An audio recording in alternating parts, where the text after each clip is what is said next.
Well, thank you, Alex, for that fantastic introduction, and thank you, Representative Crenshaw, for joining us tonight. Oh, it's great to be with you all. Thanks for having me. I love doing this. I love speaking to young people. It's my favorite thing. They tend to have the better questions, too, to be perfectly honest, so it's exciting. So as you are well aware, there are two major competing perspectives on foreign policy among congressional Republicans: a more isolationist approach and the more traditional conservative approach, peace through strength. How would you define a conservative foreign policy?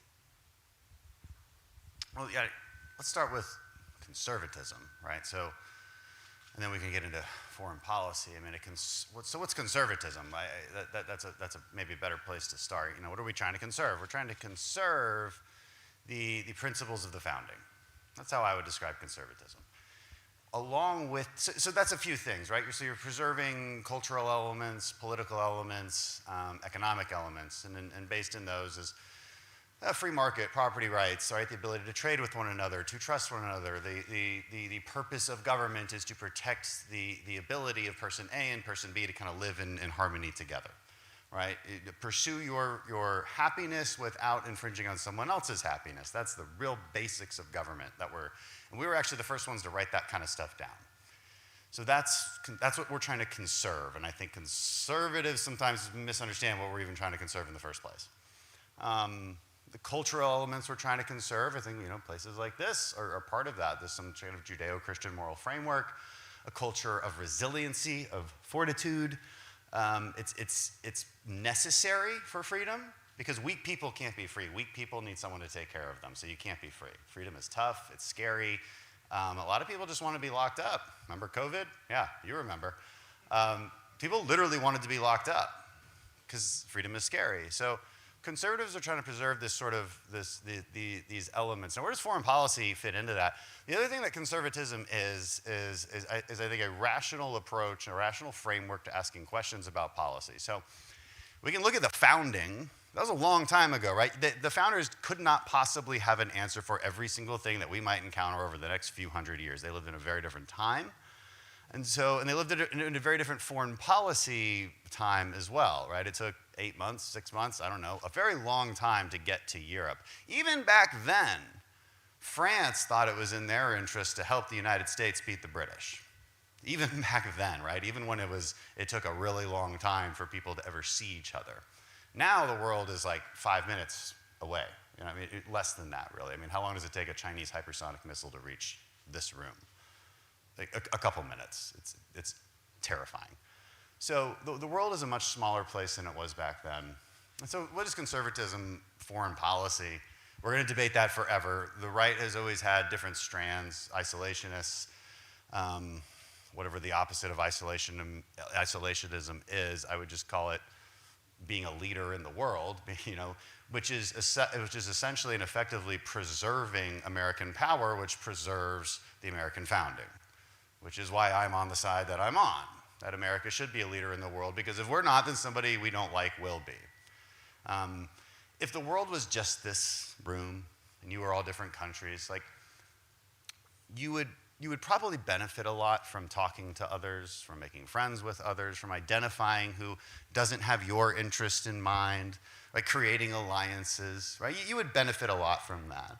It would be highly unlikely that all of you would have all the things you need to prosper, to create the iPhones in your pocket. In fact, you definitely wouldn't. The US is one of the most lucky countries in the world when it comes to resources, but we certainly don't have everything. And so we obviously benefit from some kind of international trade, some kind of world that we basically are the leaders of. We basically have founded that order since the end of World War II. We've benefited massively from that. So peace through strength is what I tend to default to. And I guess most conservatives like to say that, whether they're on the isolationist side or the more Reaganite side. But they forget about the strength part oftentimes. And the strength part's actually hard. That requires a backbone. It requires you to actually stand up to your enemies. It requires you to say uncomfortable things. It requires you to maybe do some saber rattling, to make some threats. It requires you to put your troops in certain places as either a deterrent. It requires you to maintain alliances and maybe even, God forbid, act upon those alliances should the time come, as we ask them to do for us. So the strength part is the hard part. You don't just get peace. Now, actually, you can get peace, right? You can get peace by giving up, right? You can get peace by giving them whatever they want, whether it's Russia or China. You can get your peace, but eventually that does come for you. And we learned that lesson a lot over the course of the 20th century. And that was back when the world was a much larger place. The world has only shrunk since then. So I do think that the peace through strength, but actual strength doctrine is far more important than ever.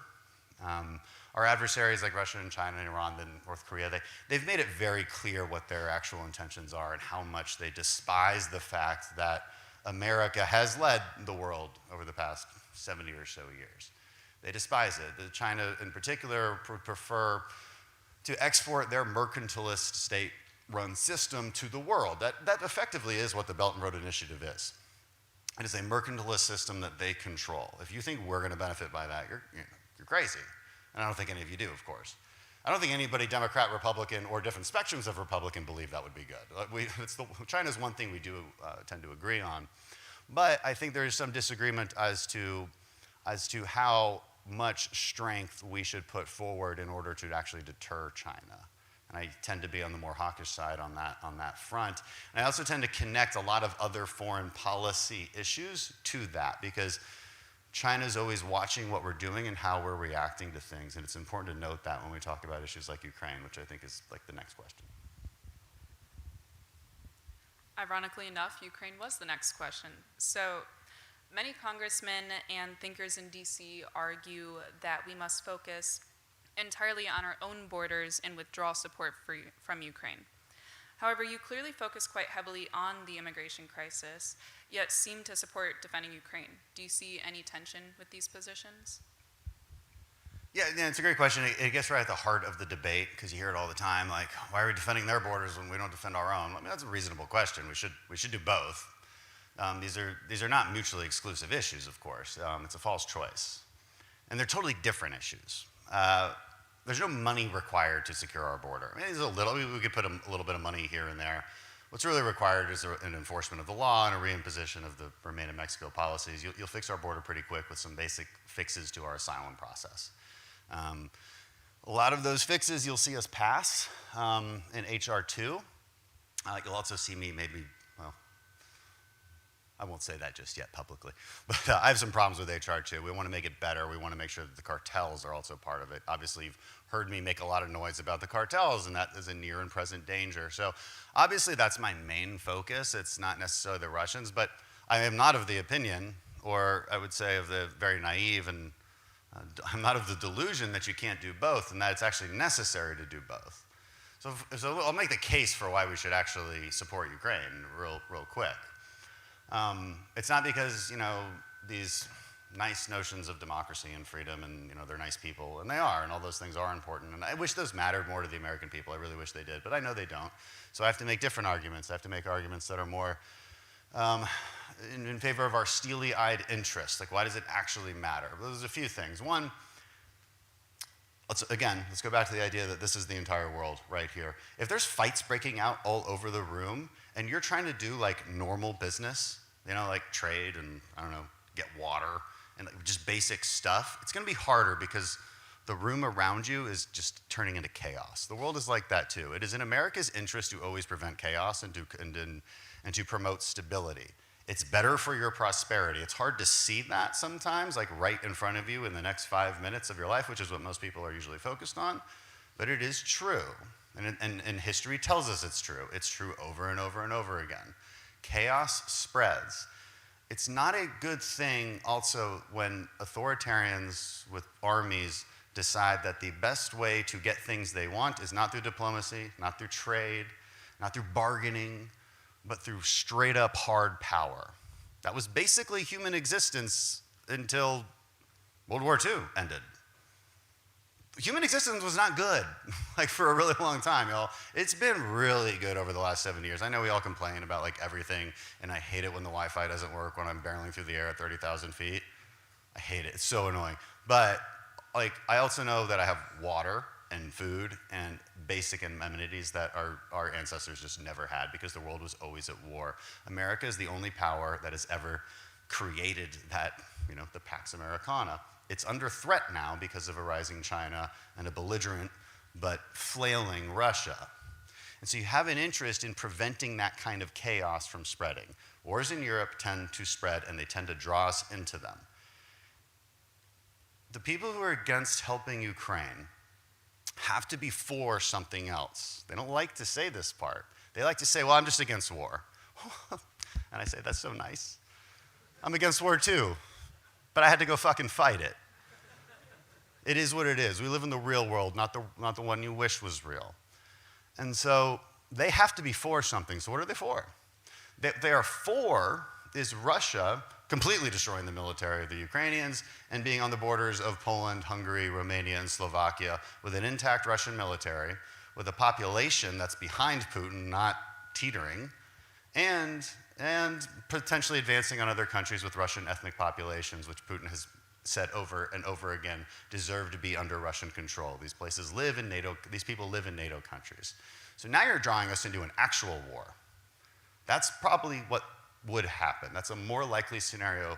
And so to prevent that scenario, all we've had to do is write a check. We haven't had to send any guys like me over there.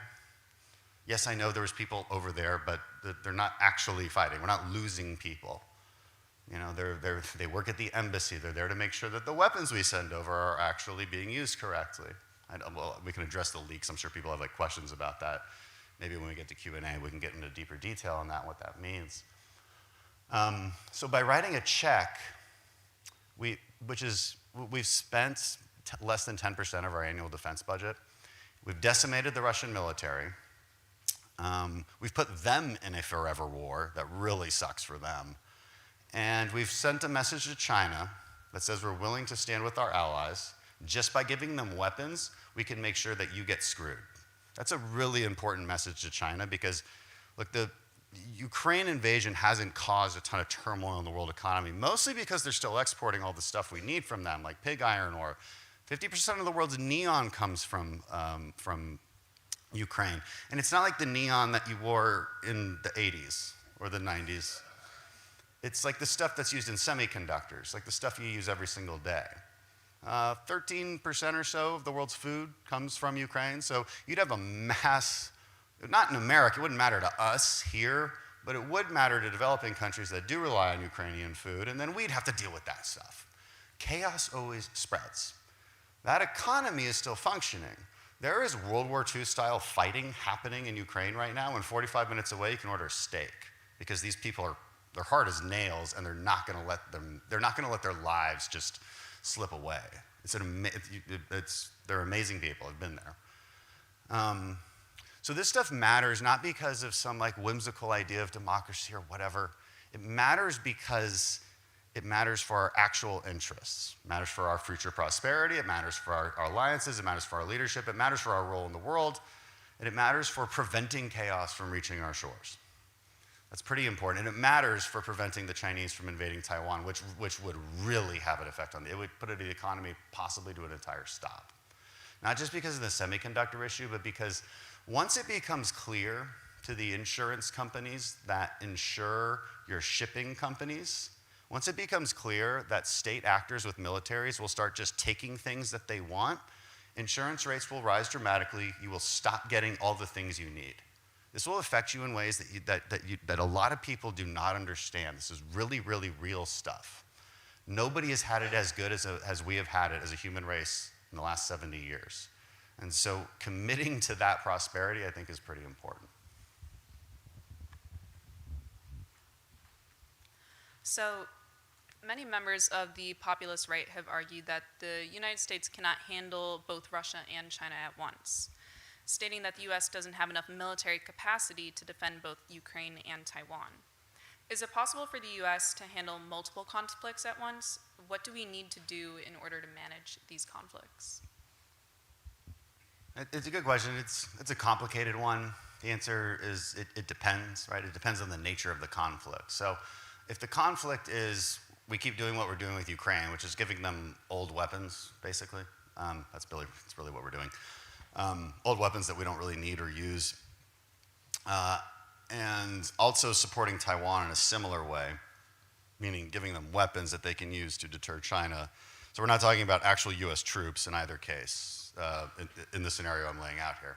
And it's probably the most likely scenario. So the weapon systems are not the same. You don't need the same weapon systems you need in Ukraine as you do to defend Taiwan. They're different. I mean, in Taiwan, you need anti-ship, anti-aircraft, you need mines in the ocean.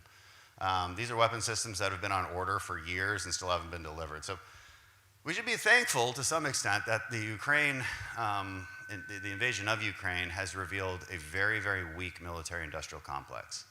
There's a lot of reasons that the industrial complex is so weak.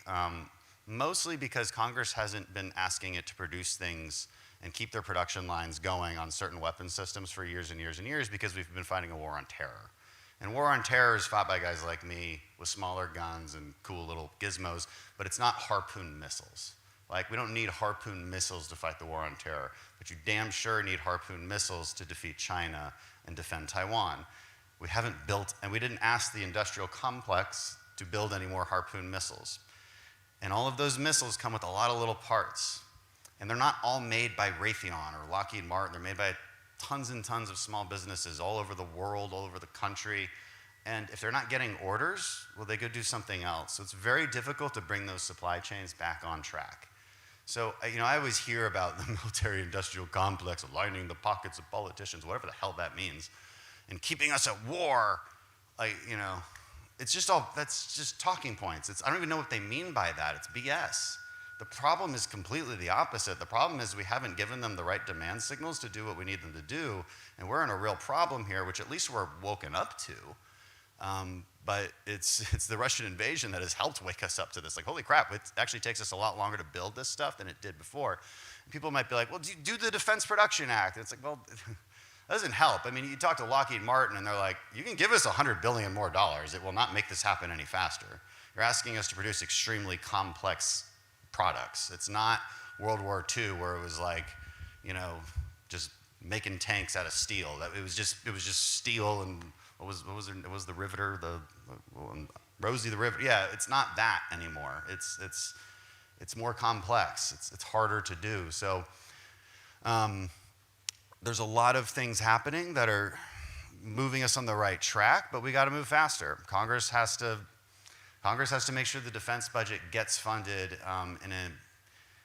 it's not even the level. The levels matter, but more importantly, it has to be predictable so that they can put in the contracts that they need to put in to make sure that the industry has the signals it needs to produce what it needs to produce to defend Taiwan so that we don't have to send a single American over there to die, because that's definitely our preference. So, as you know, China has recently brokered a negotiation deal between Saudi Arabia and Iran, opening up diplomatic relations between the two countries. What does this mean for the global community that China is acting as the prime negotiator and not the United States?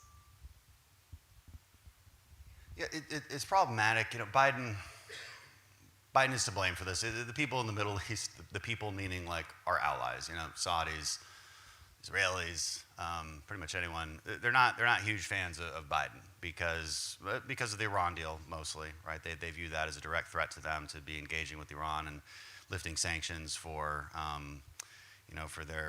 their nuclear program. So the Saudis obviously don't like that.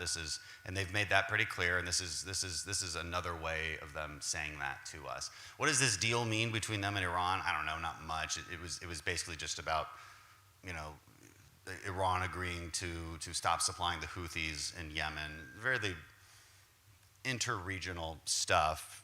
It's probably good. Like, I really have nothing bad to say about them talking. There's nothing wrong with that.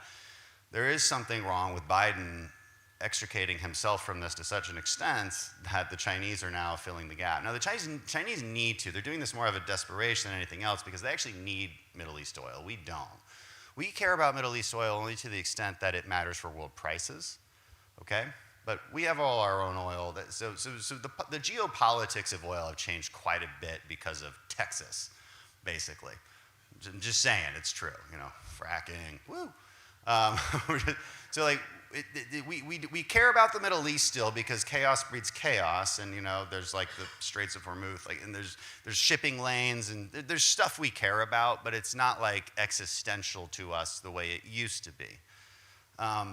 We still don't want the Chinese being the arbiters around the world, right? Like that's their goal, to displace us. They've made that very clear.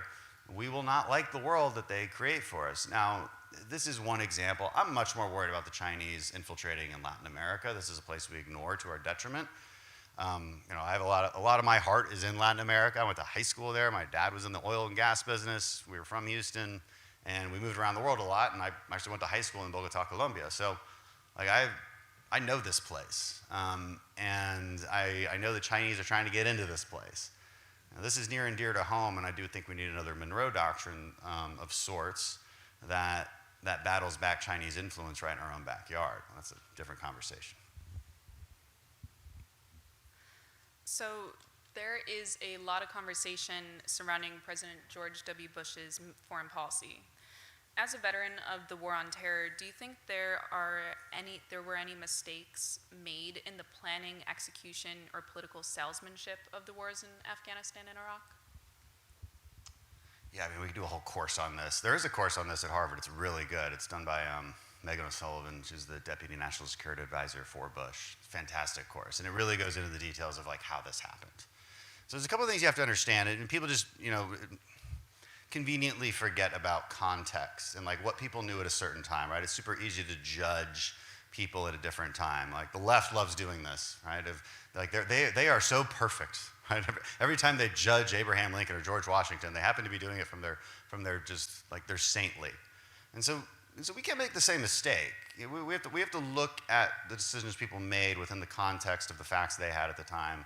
There's a few big lessons learned. One is intelligence vetting. So this is like a case study if you're in the intel community about how to properly vet a source and not engage in confirmation bias when seeing what that source tells you. So a lot of what they relied upon, and this is unclassified, but a lot of what they relied upon did come from some like random German, I don't forget the details, but it was, in hindsight, didn't make a lot of sense. So that was a problem.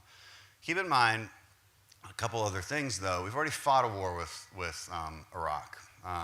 The first Gulf War, and we did find an advanced nuclear program, okay? We didn't take over the country, but we did find it. It was there. We couldn't get weapons inspectors in for years and years and years. We were already at war with them. We'd have multiple engagements in the air. We had no fly zones. Like this was a long brewing issue for a long time.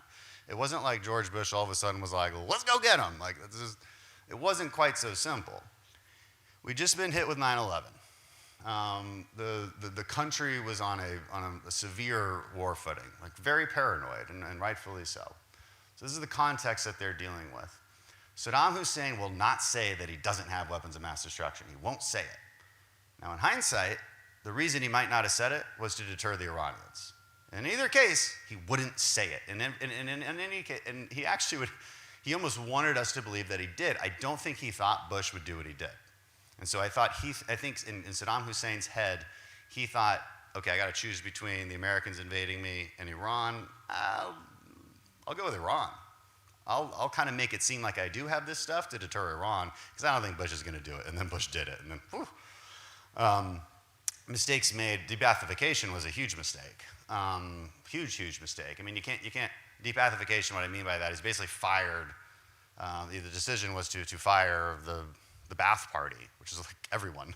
So that's like all of your government officials, all of your military. So they're like, okay, well, what do we do now? I don't know. I want to start a club. We'll call it an insurgency.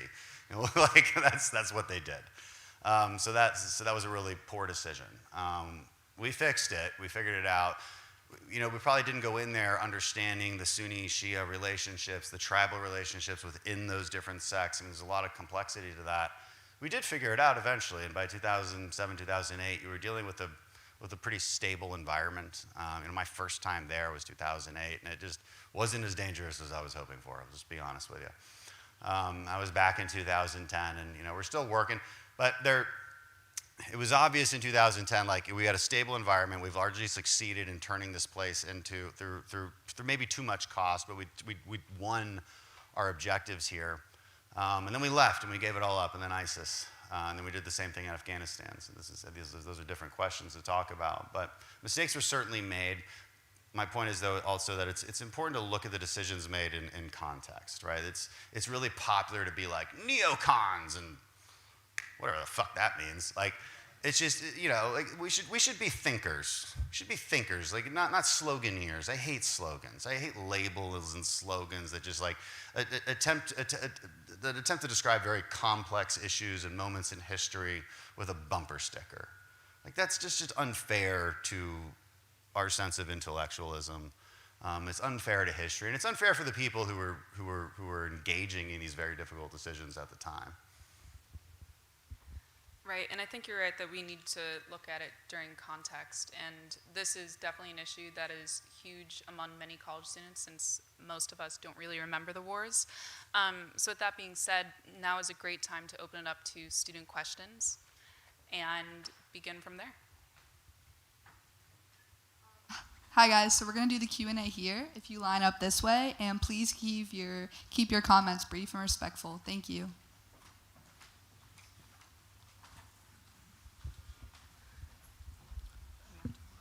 Awesome.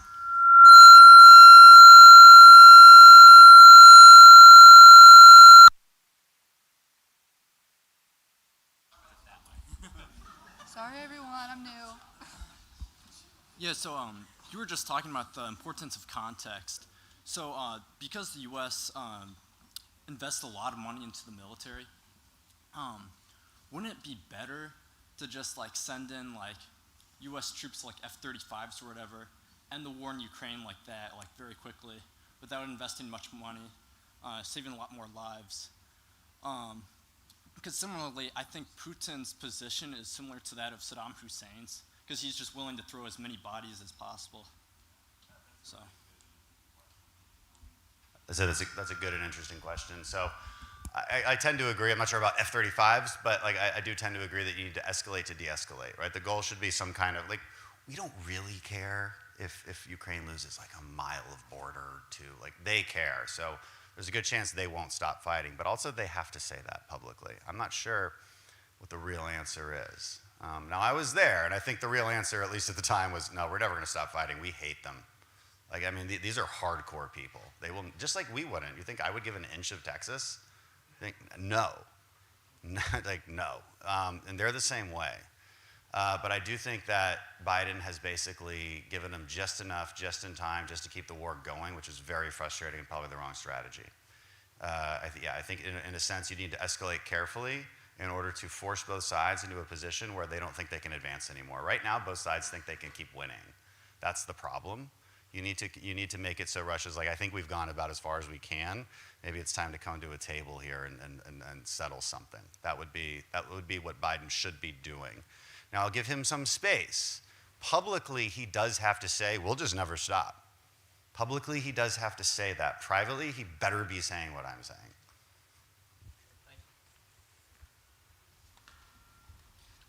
Thank you for coming, Representative Crenshaw, and representing the great state of Texas, as you can tell. I can hear you. As you can tell, I'm a Houston kid.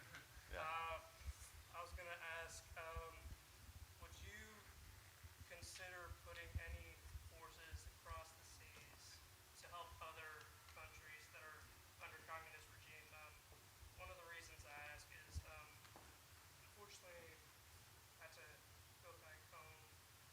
My beloved Nana passed away. She fled communist Cuba and left everything she had, and I just wish there was some way we could have gone back without the forces of communism being there. Yeah. So the question is, I mean, it's not just Cuba. It's Venezuela. There's other countries, and we can't save them all. That's the reality of it. Should we do more? There was a massive protest in Cuba recently, and we never heard anything from Biden, and that was very frustrating. There was a real moment there. There was tons of frenzy. I was out there. I was like using my Spanish. I was like, down with Castro. It was great. It was a lot of fun. We had all these Cuban Americans out there outside the White House, and he was just silent on it. And so the first step at least has to be moral support. You know, we don't want that headache, right? Like to try to like, take over Cuba. You know, it's I'm not gonna lie, it's just not in the cards. It's just not in the cards. But should we do more? Should we look at other options more than we have? Yes. I mean, there's this ideological debate mostly between Democrats and Republicans on, you know, can Cuba be better if we are more open to them, or do we suck the oxygen out of them? That tends to be the hardliner approach, the Republican approach. And it's also the Cuban American approach. So I tend to think I'll take Cuban American sentiment as my policy more so than like nice wishful thinking Obama sentiment. And you know, you've got to punish these regimes at least into submission. Does it work? I mean, no, it takes time. This stuff takes time. I wish there were a better answer. Thank you very much for your time.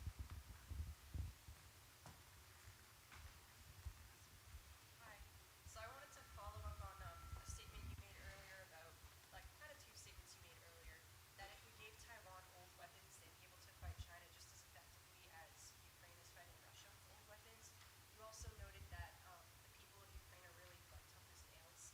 So considering the fact that the Heritage Foundation reported that the American military is very far behind what it should be, if the RAND scorecard says that China's kind of gaining on us as we move through the decades, I don't know, like, how do I ask this? Like, do you think that we should be giving them more than just old weapons to combat China, or do you think that American troops would be a better option? Yeah.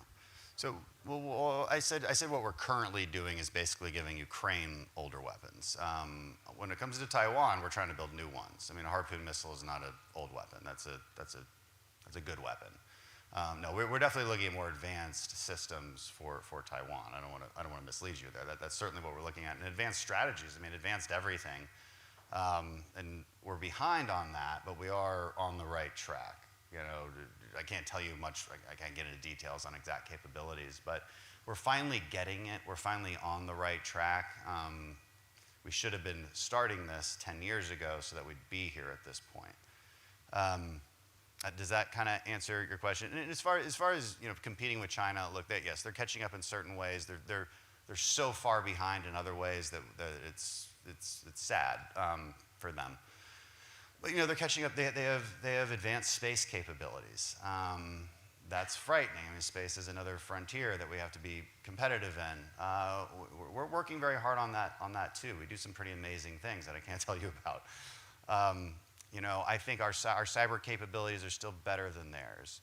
No one will ever come close to our submarine force. That will keep America alive and powerful forever. They can't even come close to what we can do with the submarines and our nuclear capabilities on those. So that's a good thing too. When people say, oh my God, we did a scenario and we lost to China, keep in mind, they're not talking about the US versus China. They're talking about a specific war in the South China Sea, and they're just adding up ammo. So, you know, you're in their backyard and they just have a deeper magazine. Like that's all that calculation is. So it's really just about, that conflict is really just about building more of the weapon systems to shoot their ships. And looking at other technologies and strategies that really have a very low cost and low cost of human life. But that's all I'll really say about that, yeah. So when it comes to the future of counterterrorism, particularly in the Middle East, are you confident at this point in our over-the-horizon strike capabilities? Yeah. Good question. And nobody's asking about the cartels, man. It's like my thing. So the question is about, you know, terrorism has not gone away. Terrorist groups have not gone away. There was leaked reporting recently.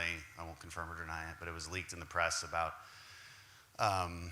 you know, renewed strength of terrorist elements in Afghanistan. It's like, oh my God, who could have predicted that? Obviously, the same goes for Yemen, Somalia, all over the, you know, these groups are always out there, and they don't like America. They never will. So what are our abilities to project strength against them? You know, it's mixed. That's the answer. It's mixed. Obviously, we got Zawahiri with that really cool, like, Ninja Hellfire missile. That thing was cool. there's a lot of things that went into that. But no, the answer is it's extremely difficult. And you're also losing relationships with partners. You know, what special operations does is we build relationships with partner forces so that they do it for us. We're in a lot of countries. And to some, like, you know, to my friend Matt Gaetz, like, that makes him crazy. He's like, why are we there? You should be here. And, like, just defend us from here. And I'm like, nah, this is not how defense works. And, like, he's my friend. Like, we're friends. Like, we'll have that conversation. We just, just disagree on, like, the nature of defense. To me, like, in a small world, and this is a small world, you have to be forward deployed. You have to have presence. You have to have relationships. And so that's what special operations does. That's what counterterrorism fundamentally is. And by the way, this is also how we need to target the cartels. It needs to be like there's a reason I don't want to designate them as terrorists, because that would create a legal mechanism for millions more asylum seekers across our border. But we need to treat them as terrorists and do the networking as such and targeting. What is your opinion on the Biden administration's decision not to evacuate civilians from Sudan? I don't know enough about that decision. So there was an operation to get the folks out of the embassy.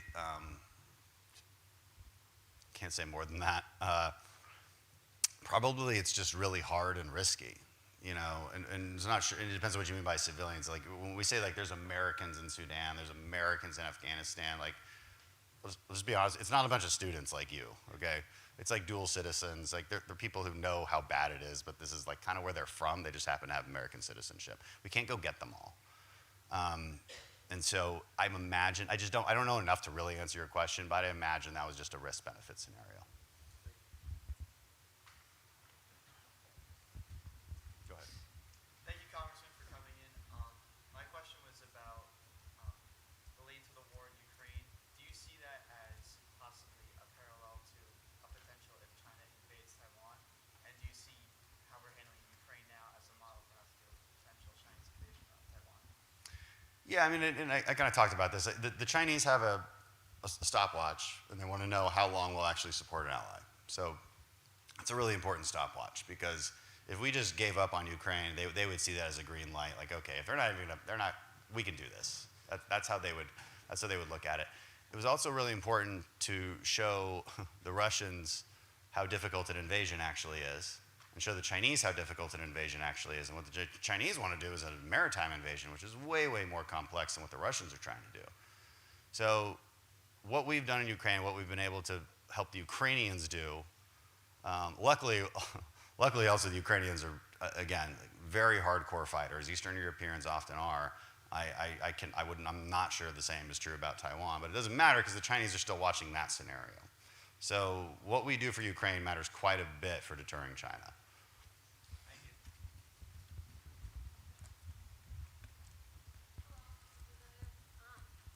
One comment before my question.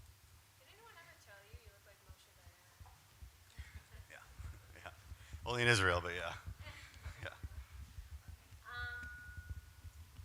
My question, well, it's more of a comment that you made. So, one, why do you believe that America should lead the world?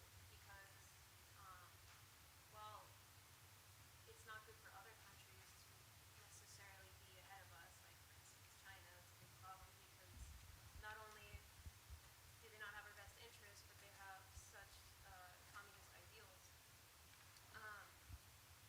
Do you think that's just why do you think that? Like, Yeah, so I'll try to give you a simple. So somebody asks you in class, okay, like, why? You know, because why should America even be a leader? Like, why can't we just do our own thing and step back into our own corner and be happy? We could just be happy. The thing is that's not a realistic understanding of the real world, you know, because the world won't leave you alone. And I think a lot of people don't understand that. The world will not leave you alone the way you think it'll leave you alone. We're pretty lucky in the sense that we've got these two big oceans. Like, our neighbor to the north is, like, overly friendly, a little weird, but overly friendly. And our neighbor to the south is becoming an issue, but still our friend. You know, so we've been lucky, but we've still found ourselves in a world over the course of our short history where the world has sucked us into its problems. So we should be the ones to lead it so that it doesn't suck us into crazy problems that we don't want to deal with. The other reality is of any world is that any vacuum that exists, somebody will seek to fill it. And then it's either you or it's China. In our current modern world, it's China, right? Regionally, it could be others, right? It's obviously Russia in certain regions, potentially Iran in other regions, but globally it's China, and they really don't like us. And they really don't want to see us thrive. So it's just cold-hearted interest. For pure self-interest, we should be the ones who seek to have those relationships and to have that leadership role in a rules-based order where you can say, okay, look, I want to order this widget because I need this widget for my other widget, and I'll create a small business and I'm going to make money for my family. But I need that widget from country X. I need to make sure that it actually, when I order it and it says 3 weeks shipping time, it'll get here. That's that's crazy that we live in that world right now. People do not understand that is not the norm of human history. The norm of human history is you got to put your tribe together and figure out where to steal the widget from and murder a bunch of people and then keep murdering them so that they don't ever come back against you. That's world history. It's only changed very recently because of the world order that we've led, and I really don't want to go back to the other world history.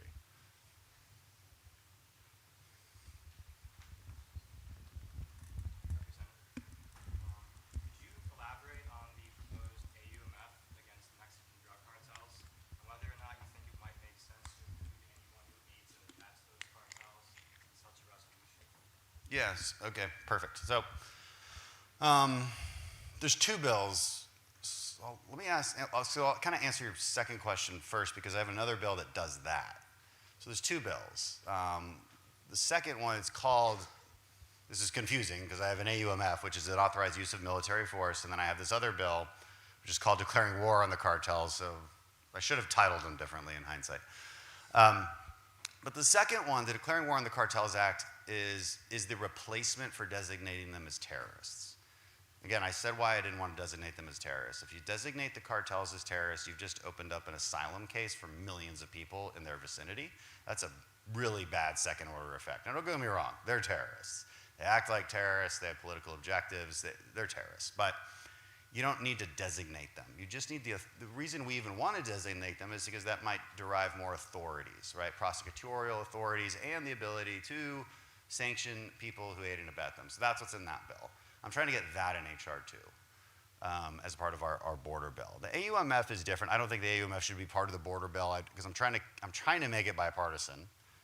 And so an AUMF is an authorized use of military force against a specific target, right? So when we do counterterrorism ops, generally we're over the last 20 years, we're usually operating off of the 2001 AUMF.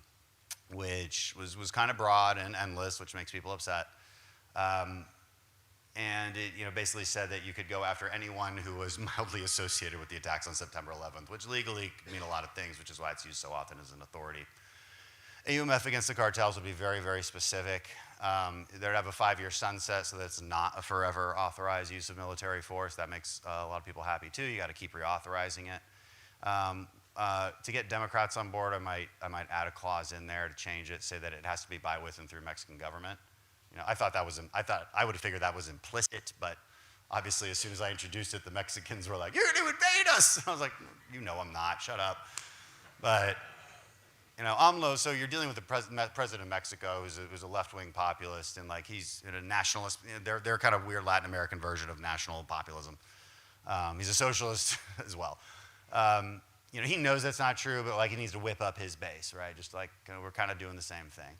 My goal is to pass an AUMF because I think that if I get a bipartisan Congress to pass an AUMF and I get Biden to even sign it, God forbid, he doesn't even have to sign it, but if he did, it'd be amazing.